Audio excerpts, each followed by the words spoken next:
Okay, this meeting is live. It's being broadcast over to the chairman of the Planning Policy and Regeneration Strategy Committee, Councillor Anne Addison. Thank you, Richard, and good evening to everybody. Good evening, really, to our reconvened meeting from the 25th of November 2020. Reconvened, so let's continue. Do we have any apologies for absence, please? Madam Chairman, I've received no apologies for absence. Thank you. And she's giving her apologies. Something wrong with her computer, she says. We hope we mend it by tomorrow. Is that Marianne? Yeah. Yes, thank you very much. In that case, I'll record that. Councillor Marianne Soderson-Brooke. And Richard, no other apologies received. Fine. No problem. Declarations of interest, everybody. Anybody got anything interesting to declare? Nothing? Right, let's follow on. We're doing quite well so far. Minutes of the meeting. We'd like to confirm them. Held on the 20th of October 2020. Are you all in agreement? Agreed. Agreed. Thank you very much indeed. Urgent business. I don't have any urgent business and I don't have any announcements to make. So, ladies and gentlemen, let's get on with item 7, which is Neighbourhood Plans Quarterly Update. And I think this is, Alan, this is all yours. Item 6, Chairman. Thank you, Chair. Neighbourhood Plan Quarterly Update. Our regularly quarterly updates in accordance with our agreed neighbourhood planning protocol. This is an item for noting. 14 neighbourhood areas in South Northamptonshire, there's no change in relation to that. We still have 3 adopted neighbourhood plans. We have 1 plan currently at examination, that being the Ashton neighbourhood plan, which we hope to publish results on soon. A number of neighbourhood plans in progress, none at submission stage just yet, but we have Never Hayford, Middleton Cheney, Hackleton and Silverstone working away behind the scenes and engaging with the policy team in progressing their neighbourhood plans, and we hope to be able to work with them to move those forward in the near future. Some interest recently in the last quarter from parishes not yet with a neighbourhood plan or a neighbourhood area, considering taking that step and applying for neighbourhood area designation, and the team are engaging with those parishes, and happy to discuss moving those conversations on. One other update in the report, in the item in relation to COVID, and that's just to reconfirm that as a result of the pandemic, there have been some amendments to the legislation with regard to neighbourhood planning, which in line with many other things puts referendums back until next May, but discusses and advises that if the council takes a decision to send a neighbourhood plan to referendum, significant weight can be given to that plan prior to referendum, and it can be used appropriately in decisions that are made within the neighbourhood planning area. Also an update from the government on COVID in relation to engagement with neighbourhood planning groups and their publicity and community engagement as part of the plan process, and some flexibility there to allow neighbourhood planning and community engagement to continue during the pandemic without having to stand in a village hall and welcome in the population of the village. So as I said, an item for noting, Chair. Thank you.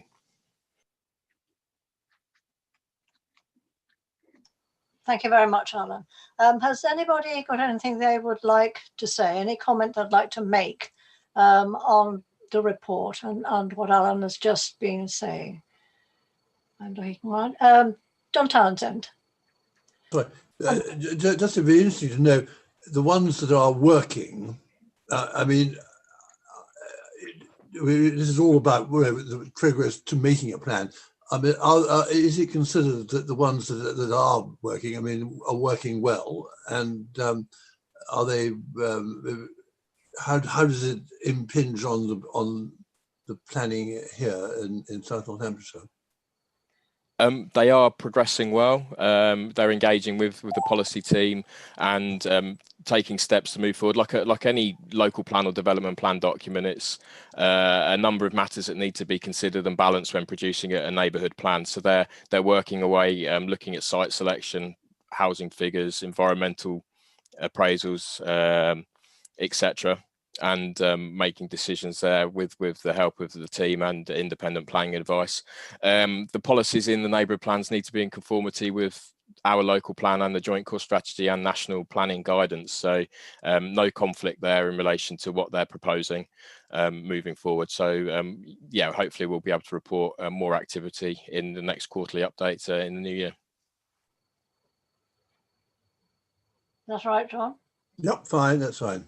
I can say that Kissingbury, that has a neighbourhood plan, it works well. We have 44 houses about to be built on land that we agreed in Kissingbury within the neighbourhood plan, and we are liaising with the developers at the moment. So it's working well for Kissingbury, and we've had our plan now for a number of years. So it's good. And actually, of course, that thing is, your neighbourhood plan will have to be brought up to date, won't it, at some stage? Because it goes out of date after 4 years or 5 years. 5 Is that years, all right? 5 years, is it? Yes, I think so.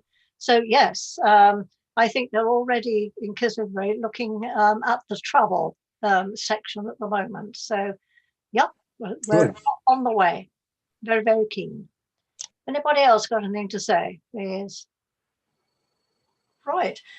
So this is to note the neighbourhood plan update report in accordance with the agreed neighbourhood planning scheme of designation. Are we in agreement? Are we happy? We are. Agreed. Thank you very much indeed. Item 8, Deanshanger Village Design Statement. Alan, I think this is you again. It is, Chair, thank you. Yes, item number 8, a decision making item.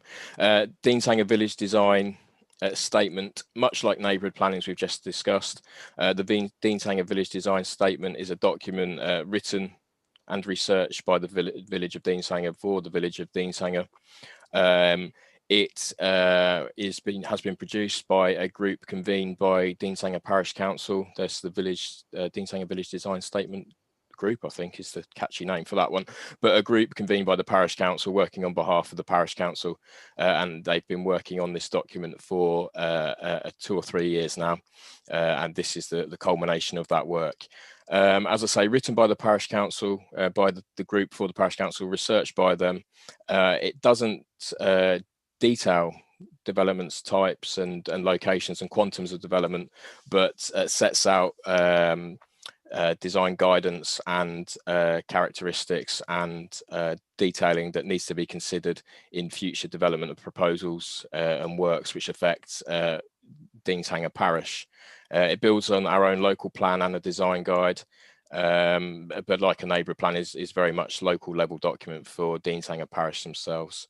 The document's split into sections. It analyses the village and provides character areas in relation to the village, the historic core and the more modern housing surrounding that. It identifies the character of those areas, then sets out policies and guidance against which future development should be considered, much like the policies in the local plan and the design guide. It sets out some criteria and guidance there, and there are 25 design principles that this design guide sets out for consideration in the planning process. This paper and the recommendation is for members to approve the Deanshanger Village Design Statement, for public consultation for a 6-week period, after which responses to that consultation will be analysed and the design statement brought back to this committee with necessary amendments to hopefully progress to a document that can be adopted and used in the planning process for development management considerations moving forward. Ward members have been contacted in relation to this and are supportive of the document and its content. And as I say, the recommendation is to approve Deanshanger Village Design Statement for public consultation for a 6-week period. Thank you, Chair. Thank you very much, Alan. Ladies and gentlemen, anything anybody would like to say? Elaine. Yes, thank you, Chair. I think it's an absolutely delightful read. I thoroughly enjoyed reading it through, and I felt as I'd been on a tour around the village with it. It's very much in line with the guide that we've got for the whole of South Northamptonshire. And it was lovely to see all the pictures as well. So whoever's produced this, I think it's a very, very good and commendable document. Thank you very much. I absolutely agree. John Townsend. Yeah, I think Deanshanger, but Deanshanger always comes up. I've always been very impressed with Deanshanger. They're fiercely protective of their conservation area and very proud of their village. And this just shows what you can do with it. And I think they are to be very much commended. Thank you. Martin Johns. Yes, I would echo both those previous comments, Chairman. I think, again, it shows the value of involving local people in these sorts of projects. And it will be a very useful document in terms of the village's own history in years to come. I think the illustrations add greatly to it, but overall, it's a really good piece of work. And I congratulate our own officers for supporting the local team in their efforts. And well worth it. And if in the new West Northamptonshire Council, where there are other areas within the new authority that want to engage in this sort of thing in future, they won't do any better than looking at this document. So it's well done, Chairman. Yes, I think it's very, very, very well produced, isn't it? Any other comments, please? Stephen Hollowell. Thank you, Chairman. I concur with everything that's been said. There's just one small thing in the introduction that you may want to look at before it goes out. It's the third paragraph. The first sentence says, Deanshanger's history began over 2,000 years ago when it was populated by the Romans. Second sentence says, there is evidence of an Iron Age presence prior to this. I'll leave you to think about that one. Thank you. Anybody else would like to make any comments, please? No? Alan, anything you would like to say? Anything else? No, Chair, thank you. No, Councillor Hollowell's comment in relation to the ordering of paragraph 3, but no additional comments from myself. Thank you. Thank you very much. Well, ladies and gentlemen, recommendation to approve the Deanshanger Village Design Statement goes out for public consultation for a 6-week period. Are we all in agreement with that? We are. Oh, agreed. Richard. Madam Chairman, just a procedural point as we're approving something. I'll require a proposer and a seconder, please, if possible. Apologies. Elaine Wiltshire. I'm happy to propose that. John Townsend. Second. Thank you very much. Fantastic. Thank you very much, Madam Chairman. Thank you for reminding me. We then go on to item 9, which is a review of supplementary planning guidance. Again, Alan, I think this is your baby. It is, Chair. Thank you. A final item for with a recommendation. This one relates to supplementary planning documents and supplementary planning guidance, which are policy documents the council produces to build upon and add value to the policies in our development plan, our local plan documents, detailed that it would be inappropriate in terms of its quantum and detail to include in a local plan document. We are allowed and we have produced supplementary documents to support the policies of our local plans over the years. We currently have 35 of those documents adopted and set out on our website. These were produced between 1994 and 2018. I think this committee saw a parking SPD a year or two ago and an air quality SPD and endorsed their approval as supplementary documents. A number of the documents which we currently have relate, as you would imagine, to the 1997 local plan, which was replaced this summer by our Part 2 plan. They add guidance and a value to the policies of the 97 local plan based upon its content. However, following the adoption of the Part 2 plan and the removal of the 97 local plan, they no longer have a policy hook to act upon, and the policies they're adding value to no longer exist. A number of these also produced 25 years ago for guidance relevant to the time, but again, which has been updated and replaced in terms as well as policy. Only a handful of the SPDs were produced in compliance with the MPPF or the MPPF in situ. So following the adoption of the 2020, our local plan Part 2, we undertook a review of our SPDs, and we are recommending to committee that 24 of these supplementary documents are revoked. These are set out in the report. The 24 were produced between 1994 and 2011. As I mentioned earlier, the content is based largely upon 97 local plan, national policy and guidance that has been replaced, or in the case of some development, site-specific development briefs, development that's now been built out and is being occupied and used. So the report seeks consent to remove those. Mainly a procedural exercise. If committee agreed to the recommendation, the documents are revoked. We remove them from the website and publish statutory notice and a notice advising of their revocation and that they're no longer going to be used in the decision-making process. So 24 SPDs and SPGs for removal. And the meeting again is recommended to approve the revocation of 24 supplementary planning documents listed in tables 1 and table 2 of the report. Thank you, Chair. Thank you very much, Alan. Any comments, ladies and gentlemen, please? Martin. Well, I support the recommendations, Chairman, but as Alan did mention in supplementary guidance, parking, at a recent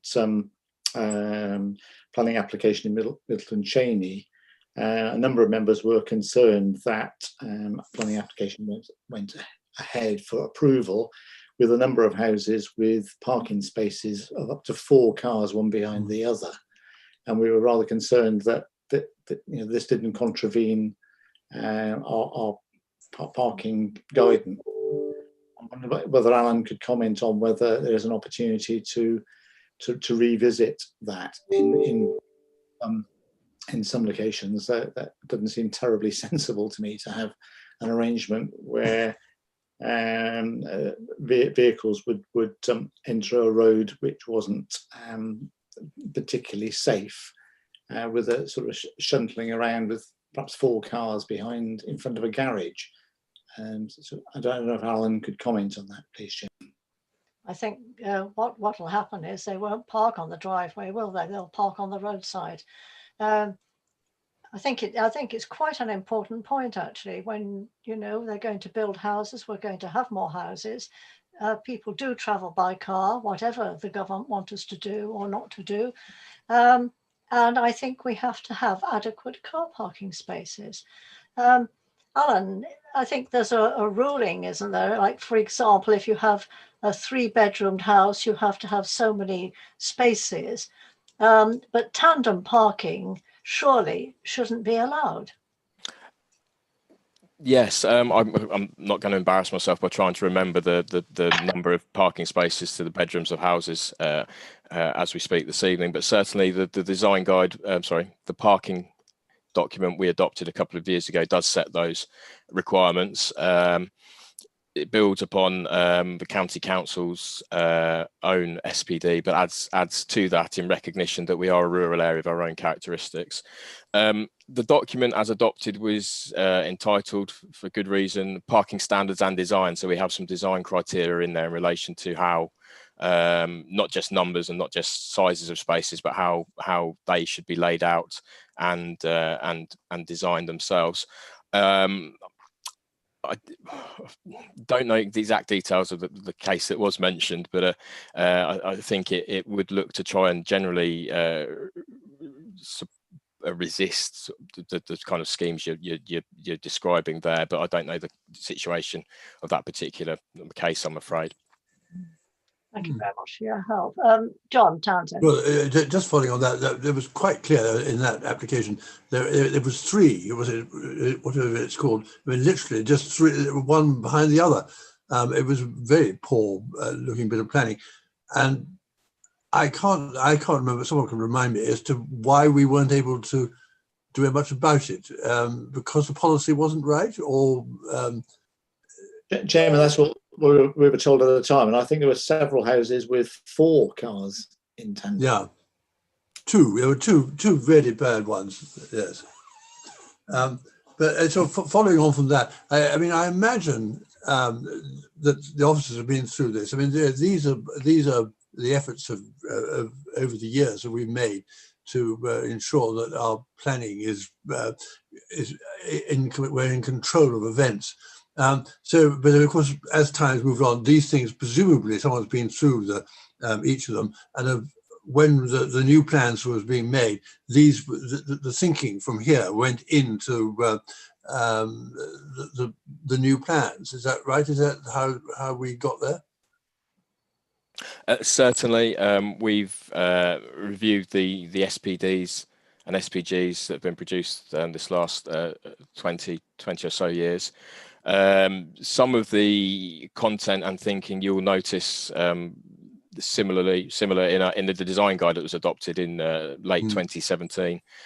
You will notice some elements potentially in the housing SPD you're going to look at in January at this committee. So where appropriate and where guidance and the content is up to date and relevant, that would be taken forward. Where some is unfortunately out of date, then no longer relevant. That's not the case. But no, not just disregarding what's there simply because of its age, but we are using it where appropriate in new to help develop new documents and guidance. Okay, so I think something that we should keep an eye on, don't you? Any other comments, please? Nobody got anything else to say? Right. Well then, the recommendation is to approve the revocation of the 24 supplementary planning documents listed in tables 1 and 2. And that is for approval, Richard. I presume I need a proposer and a seconder. Am I right? That is correct, Madam Chairman. Thank you very much. Martin Johns. I'm happy to propose, Chairman. Thank you. And seconder, Bob Atkinson. Thank you very much. So that is approved. We now come to item 10, which is a review of the committee work plan. Alan, is that you again? It is. Well done. Thank you. Apologies, I've lost the committee work plan from my screen at this moment in time. Apologies for that. January, from recollection, Slapton Conservation Area Appraisal, which is currently out for consultation, should be coming back to this committee with an analysis of the consultation responses and asking for a decision to be made on that area. Housing supplementary planning document, which is in the process of being worked up by my team in conjunction with strategic housing colleagues and development management, will be coming for asking you for a consultation approval. That adds value as a supplementary document to the policies of the 2002 Part 2 local plan and the housing policies in that plan. Also, might have to look at Richard to see what else is on there at this moment in time, if he's got that in front of him. But two main things for you, then followed in March, conclusions of consultation on Dean's Hangar and other matters. Apologies, Chair, the IT is not working for me at the moment. Well, I've lost it as well off my screen, so there we are. Can I ask, with the housing one, would that sort of include parking? Not specifically. It's to do with the implementation of the policies LH1 to LH11 of the Part 2 plan. There'll be a nod to parking in sort of good requirements for an appropriate dwelling, but it won't drill down into the detail. That's in the housing SPD, parking SPD. Thank you. Right. Ladies and gentlemen, any other comments you'd like to make, please? Councillor Elaine Wiltshire. Thank you. If you want me to go through the others, I've got a paper copy here from last week. The other one was neighbourhood adoption of Ashton in January, and the West Northants strategic plan update. On the 3rd, you have the Dean's Hangar, the housing supplementary document, and neighbourhood plan quarterly update, if that helps you, Alan. It does, thank you very much. Yes, March will see the conclusion of a couple of the consultations we've launched recently, and we'll be launching hopefully in January with the housing SPD. So Dean's Hangar we've discussed tonight, hopefully we'll have the conclusion of that in March with a recommendation, and the housing SPD in January, again for a conclusion on that. Lovely. Thank you. Thank you very much. Thank you, Elaine, very much indeed. Bob, yes. Yes, thank you, Chairman. It's just a question, actually. It's going off track a bit, but when do we expect to get the large book with all the new local plan Part 2 confines shown, and similar to the one that 1997, there's proper bound book. Will that take place sometime in the near future, or considering now that we're going into a new administration next May time, will it be held back because it will incorporate other areas within that new local plan Part 2, or does that Part 2 remain as South Northamptonshire's? The part 2 remains as it is. The Part 2 plan remains as a document as it is, moving to vesting day for the new authority. That's not going to change. We should be able to provide you with a hard copy of that if you'd like one. That would be fine. Yeah. Okay. Thank you. Anything else, ladies and gentlemen? Speak now before I close. Well, can I say thank you very much for attending the second time, and wish you all good evening. Thank you, everybody. Yeah.